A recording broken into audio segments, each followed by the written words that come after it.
We can't erase every trace of evil from the world, and small groups of killers have the capacity to do great harm.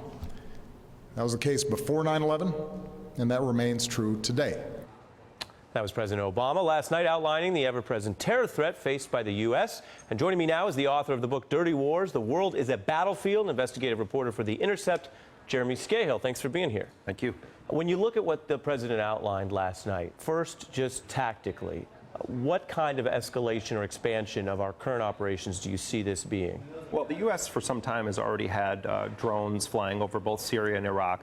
My sources tell me that there have been small teams of special operations forces and CIA paramilitaries on the ground, both unilaterally and generally embedded with what the U.S. considers to be the sort of quote-unquote moderate forces. And that in and of itself is a subject of a scandalous conversation, because I don't think the U.S. really exactly knows who it's backing right now.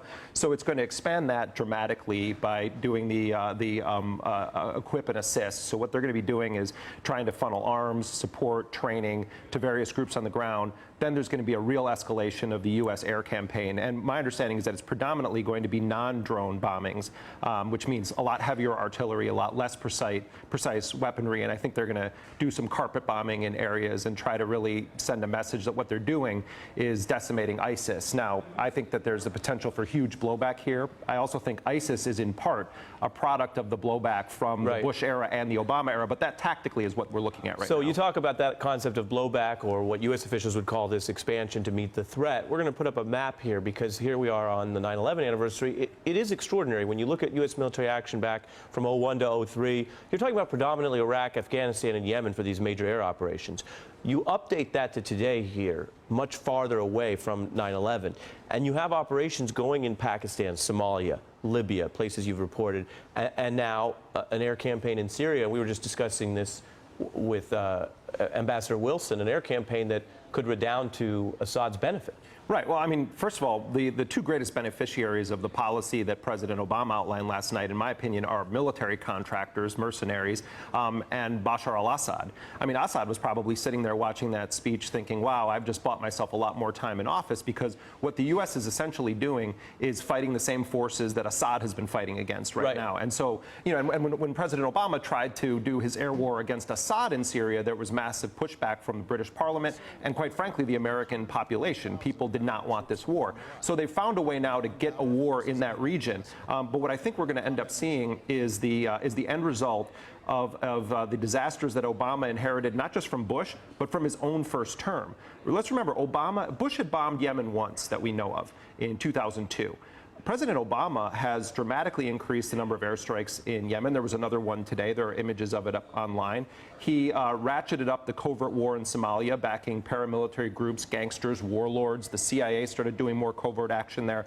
But yes, I mean, President Obama, for all of the criticism that he gets from Dick Cheney, is actually far more effective at the war game, so to speak, than the neocons were, because he's able to also sell it to the liberal base. So let's look at your point there on Somalia. You have the president last night saying that this type of strategy is one we have, quote, successfully pursued in Yemen and Somalia for years. You have the U.S. confirming the death of al-Shabaab leader in Somalia. Your view of why you've argued that's actually not a success? Well, I mean, first of all, al-Shabaab in Somalia was largely a product of a disastrous decision by President Bush to invade Somalia with the Ethiopian military in 2006, 2007. It gave rise to al-Shabaab. Osama bin Laden always wanted to get a foothold in Somalia, but he couldn't because of the clan-based structure of the country. They didn't want foreign fighters there. Once the U.S. partnered with the Ethiopian military, invaded, then al-Shabaab became the vanguard against the Crusaders. And the Obama administration sort of doubled down on the Bush-era policy and started backing gangsters and warlords that had been overthrown by an Islamic government.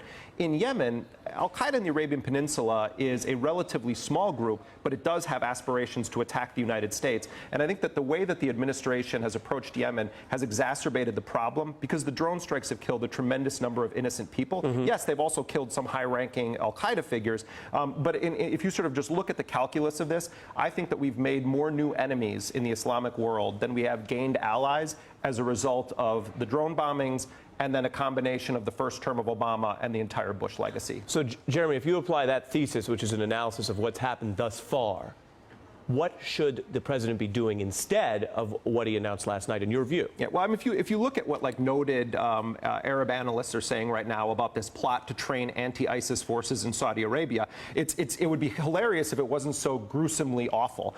Saudi Arabia is one of the leading entities in the world doing beheadings. Saudi Arabia has an atrocious human rights record.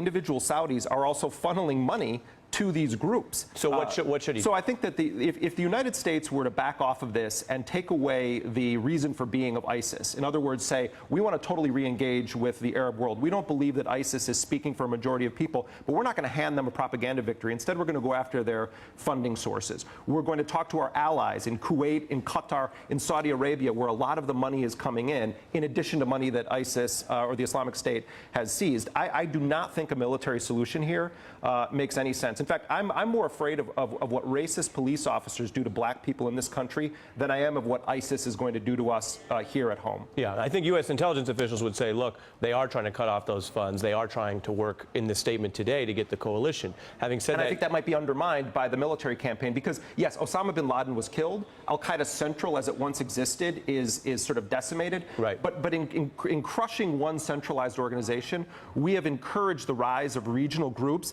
that are showing themselves to be far more brutal and vicious on a micro level than Al-Qaeda ever was. Yeah, and I think a good flash test for these kind of policies is if Assad and the leaders of Saudi Arabia and Abdullah are happy, that might be a cause of concern in and of itself. You know the irony? We're out of time. Author and investigative reporter for The Intercept, Jeremy Scahill, thank you. I appreciate it. And coming up in the